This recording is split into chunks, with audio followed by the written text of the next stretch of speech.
Okay, so I'm painting my house. It's a very old house, and this is the original paint. I guarantee it from, 130 years ago.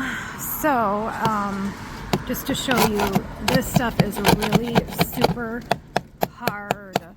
It does not come off. And I use this thing called a speed heater. It's infrared or infrared. I don't know how you say that word.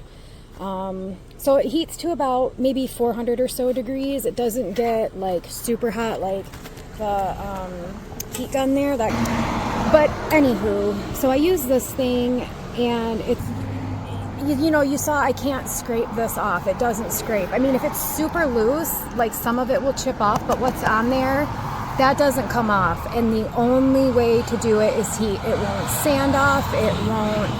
You can't use chemical stripper. It just does not work. So I'm going to show you how this speed heater works. Got these bulbs in there, and this top part, sorry it's loud, the top part, like the top 2 inches, doesn't really heat, so you kind of have to overlap your area. Like I'm gonna put the end of my thing right here, because you have about 2 inches or so on the end that really won't do much.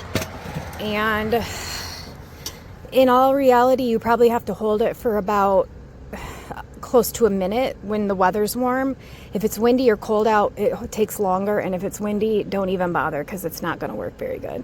So I'm going to hold this for about a minute, and then I'll show you what happens when I go to scrape it off. Okay, so I've been holding it maybe a minute, might have been a little bit less. And you saw how hard that paint was. So this is what it does to it. It just makes it super soft, and it releases it from the wood. And the thing about it is, since it only gets to like 400 degrees, it allegedly doesn't vaporize, like if this was lead paint. It doesn't vaporize the lead, so there's less risk of breathing it. However, when you're scraping it, you're always going to have dust and little chips. So normally I would definitely be wearing a respirator, but right now, just so I can talk, I'm not wearing it.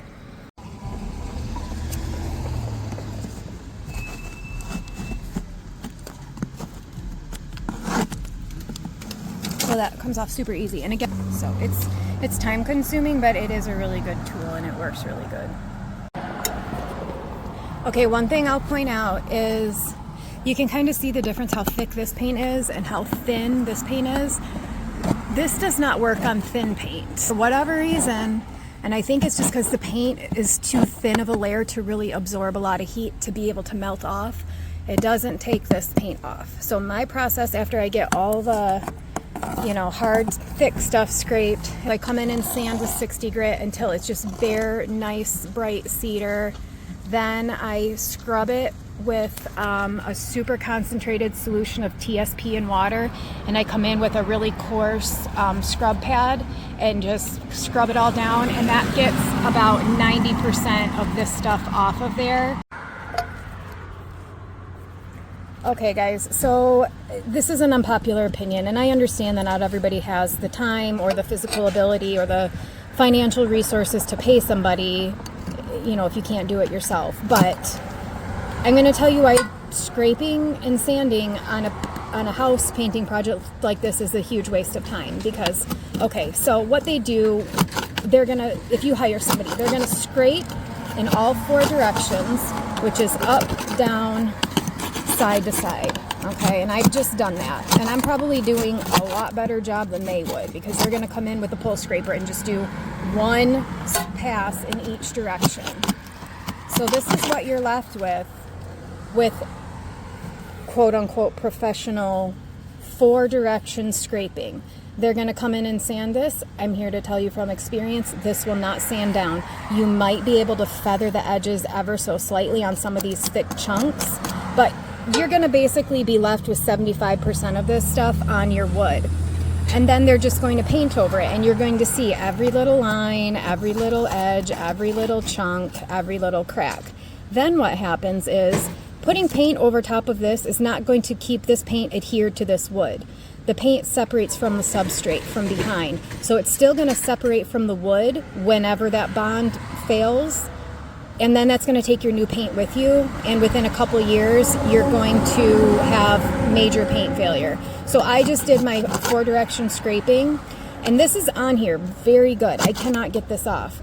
I guarantee you, if I came back in a week to a month, this would be so loose it would just flake right off. It's always changing. It's, you know, the weather, the moisture, the heat, the cooling, the expansion.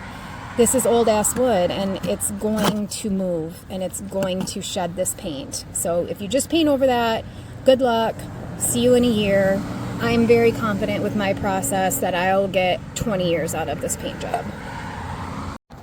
So this is part that I've already painted, and I'm working on this part right now. You can see obviously the areas where the paint's been stripped. I did this backwards. I started on the first floor because it was just easier. It was less being on a ladder, but I really should have started at the top and worked my way down, because every time now I'm at the top and it makes my bottom paint dirty, and I have to wash the whole thing top to bottom after I get done washing the top. So this is what it looks like for right now. This is going into my 3rd year of painting. Every year I do like one story. So last year I did the first, or 2 years ago I did the first story. Then most of the second story I didn't get to there because I don't know how. I can't get a ladder up there over the porch, and I can't stand on that porch. So kind of between a rock and a hard place. But this year is the most difficult part. All these peaks, which are like 35-ish, 38 feet to the very top. So yeah, wish me luck. Okay, so after I strip, I do my speed heater. Oh no, sorry. I strip, I sand, I clean with like super heavy TPS and water solution, scrub with this, spray it down with the hose, rinse it really good, let it dry for a couple days if needed. You do 4 parts of this Floods Penetrol to 1 part of turpentine. Brush it on, really just saturate the wood, and it is so dry. So this helps condition the wood to accept the paint. Okay, well, I can't find my caulk, but I'll put a link. The brand is called like Quad or something, and caulk all the cracks. I only do my vertical seams. So when my clapboards meet like a corner piece, I do the vertical seam there. And then if there's cracks in the actual clapboard, horizontal cracks, I'll caulk those. Let the caulk dry, and then prime it with oil, paint it with latex. At least 2 coats of each.